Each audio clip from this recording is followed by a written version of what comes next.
प्राचीन काल में एक संत दूसरे गांव जाने के क्रम में अपने एक शिष्य के साथ एक गांव में कुछ दिनों के लिए रुके। गांव के लोग संत के पास अपनी समस्याएं लेकर पहुंचने लगे। संत बहुत विद्वान थे। वे अपनी बुद्धि से सभी परेशानियों को दूर करने का रास्ता बना देते थे। कुछ ही दिनों में संत की प्रसिद्धि पूरे क्षेत्र में फैल गई। संत रोज प्रवचन भी देते थे। उनके उपदेश सुनने के लिए लोग गांव में दूर दूर से आने लगे। संत की बढ़ती प्रसिद्धि को देखकर गांव के एक पुजारी को जलन होने लगी। वह सोचने लगा कि इस तरह तो उसके भक्त भी संत के पास पहुंचने लगेंगे।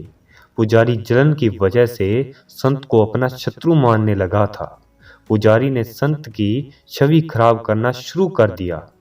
वह गांव के लोगों को कहने लगा कि यह संत पाखंडी है और लोगों को मूर्ख बना रहा है। पुजारी के कुछ साथी भी इस काम में उसका साथ दे रहे थे। एक दिन संत के शिष्य ने गांव में अपने गुरु की बुराई सुनी तो वह क्रोधित हो गया। शिष्य तुरंत ही गुरु के पास गया और गांव में हो रही बुराई के बारे में बताया। संत ने शिष्य की बातें सुनी और कहा कि हमें इन बातों पर ध्यान नहीं देना चाहिए। अगर हम उस पंडित से वाद विवाद करें तो भी ये बातें चलती रहेंगी। जिस तरह हाथी पर कुत्ते भौंकते हैं लेकिन हाथी अपनी मस्त चाल में चलता रहता है, ठीक उसी तरह हमें भी ऐसी बुराइयों पर ध्यान नहीं देना चाहिए और अपने काम में मन लगाना चाहिए। दोस्तों, यह जरूरी नहीं है कि हर व्यक्ति आपके पक्ष में हो।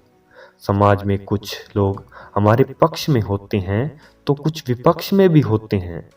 हमसे मतभेद रखने वाले लोग 10 और लोगों के सामने हमारी बुराई करते हैं और वे हमारी परेशानियां बढ़ाते रहते हैं। ऐसी स्थिति में हमें निंदाओं से विचलित हुए बिना अपना काम करते रहना चाहिए।